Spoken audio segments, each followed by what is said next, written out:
All right, guys, so since the weather was a little bit lousy outside today, it's a little rainy, a little cold, we're gonna do this one inside today, and we're gonna look at some of my younger turtles and hatchlings, and in addition to kind of checking up on them and seeing how they're doing, we're gonna also talk about how they do as pets. I know a lot of you guys are constantly asking me, what is a great pet turtle? What turtles do better than others? So we're gonna kind of compare and talk about each one of these young species of turtles and how they fare as pets. Some are better than others, and some are a better fit for different people. So let's get into it.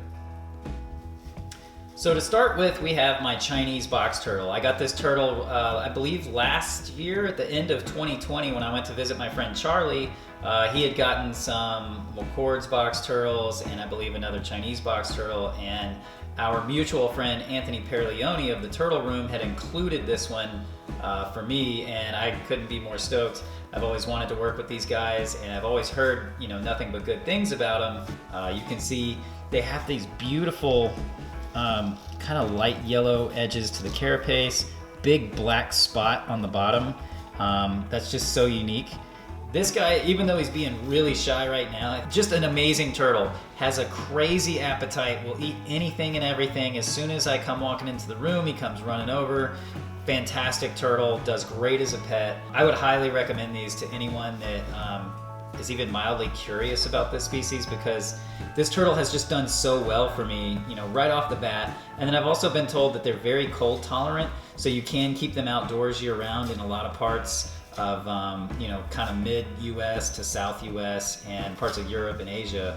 And these guys are native to China, and China has plenty of cold parts, and these turtles do quite well. I love the Chinese box turtle. I think it's completely gorgeous. One of my new favorites. I'm super stoked that I even had the chance to work with this turtle, and just beautiful growth too. I love the way the growth is coming in on the shell, and just that beautiful, beautiful head.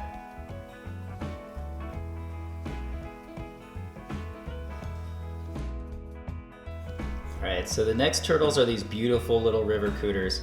These guys hatched out late last summer from one of my females, and they are so far doing great, even though they've kind of been started most of their life indoors.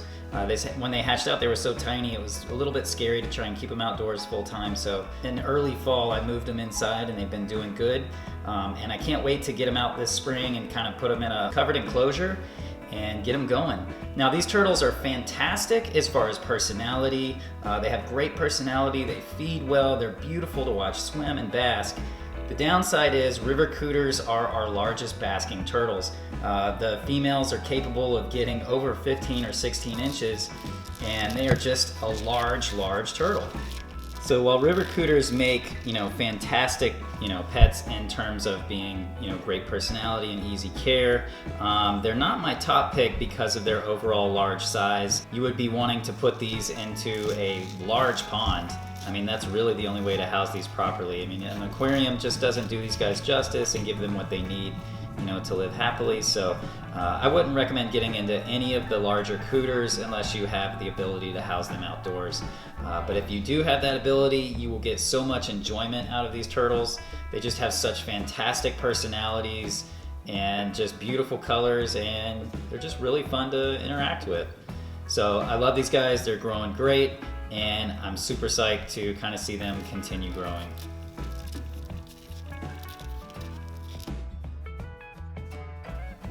Alright, so up next are these guys, and these guys are two of my favorite pet turtles, and that is the Loggerhead musk turtle on the left and the striped neck musk turtle on the right. As you can see, if you look at them from straight on, the striped neck musk turtle on the right has a much lower shell, whereas the Loggerhead musk turtle on the left has a little bit more kind of keels and a raised shell. So these two turtles used to be subspecies of each other, but now are full species. So the Loggerhead is Sternotherus minor, and the striped neck musk turtle is Sternotherus peltifer. And both of these turtles are absolutely gorgeous. I love the spots on the Loggerhead musk turtle in contrast with the stripes on the striped neck musk turtle. And both of these guys run along the bottom in cool flowing streams. They eat little snails and crayfish and little clams and mussels, and they just use their strong jaws to kind of smash those up. But they start off very, very small. Now, these guys hatched at the end of last summer, and you can see that they're still a little bit bigger than a quarter And so still very small turtles. Now the striped-necked musk turtle has a plastron that's an orange color, and that compares with the loggerhead musk turtle, whose plastron is more of a beautiful pink color. Both of these guys absolutely gorgeous. I always recommend any of the musk turtle species as pets. When people want to talk about what is the best pet turtle, what is easy to house, easy to care for, good personality, I time and time again will say any of the North American musk turtles, the skink pot, the razorback musk turtle, the loggerhead musk turtle, the striped-necked musk turtle. You always want to buy captive bred.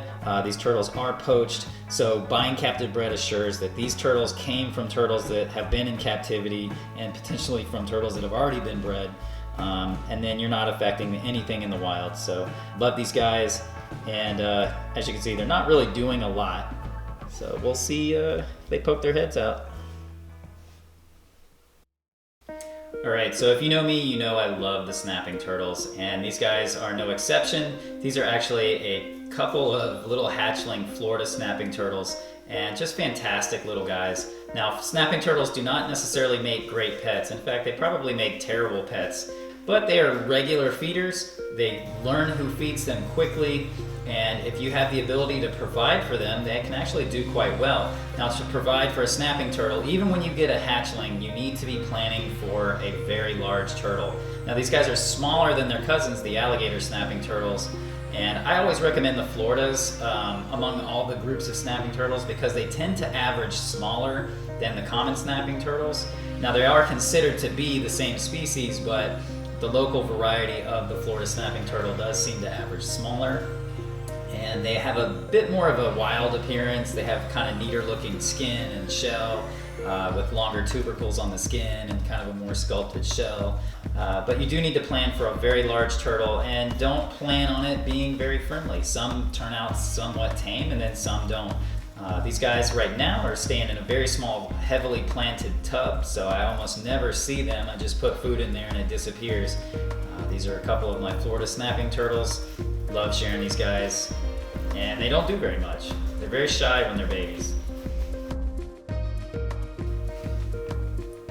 Alright, so while we're on the subject of snapping turtles, I had to give an update on this guy, and this is the hybrid snapping turtle. He is a cross between an alligator snapping turtle and a common, and just a really interesting animal.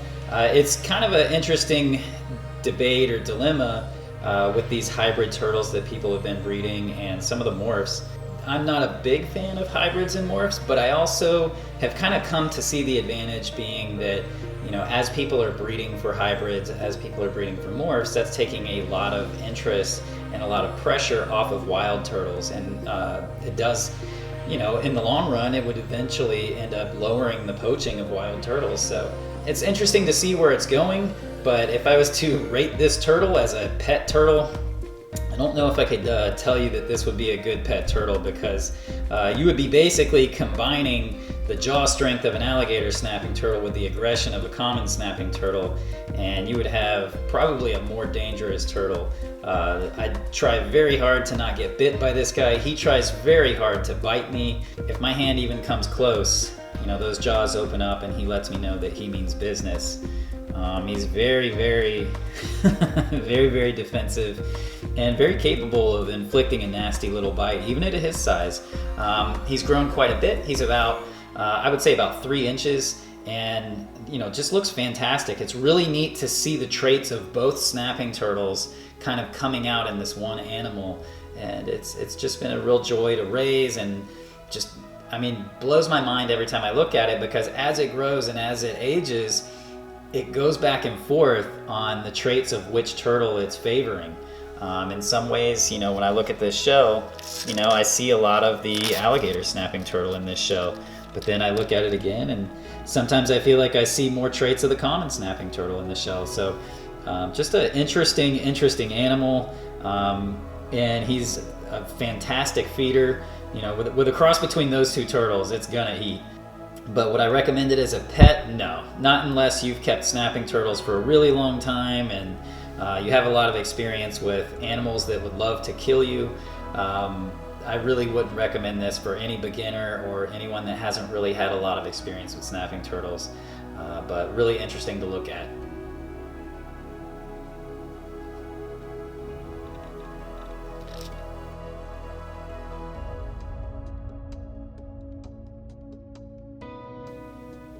Okay, and finally we have a couple of my cherry-head Redfoot tortoises, and I just really love these guys. Ever since I went to Charlie Moorcroft's place, I've just fallen in love with the cherry-heads. The larger one in the back I did get on that first visit to Charlie's place, and the smaller one on the left I actually got on my last visit there, and Charlie actually hatched that little guy out. And I'm just completely blown away by the color, by the shell pattern, just the intensity of those reds and pinks and oranges.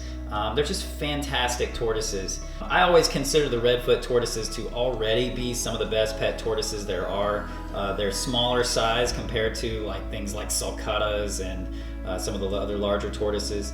And then when you combine the cherry heads in with the Redfoot tortoises, they cost a bit more, but they're actually a little smaller than the normal Redfoots and easier to house and just as great in terms of personality. And then they have those fantastic reds in contrast with the yellows. Some of them develop some marbling on the shells. So I consider the cherry head Redfoot tortoises to really be the best of the Redfoot tortoises. And that really makes them some of the best pet tortoises there are, because they're really easy to house and they're just fantastically beautiful. They do cost a bit more, but I do believe it's worth it to get a better pet tortoise. And most of them now at this point are captive bred, which is fantastic. That does alleviate a lot of the pressure on the wild tortoises and gives you just healthier tortoises anyway to have as pets. So I love these guys. I'm excited to watch them grow and get bigger. We'll be doing a video in a few weeks when spring hits, and I'll be doing a video on how I build a locking tortoise table, a tortoise table with a locking lid for these guys to protect them from predators, but allow them to get full sunlight and some of that weather that we get through the spring with lots of rain and humidity and all that stuff that they love. So I'm really excited. Love these guys. Fantastic tortoises. All right, thank you guys for watching this video. Like, comment, subscribe. Please share these videos, and I'll see you guys on the next one. Take care, and the tortoises say goodbye.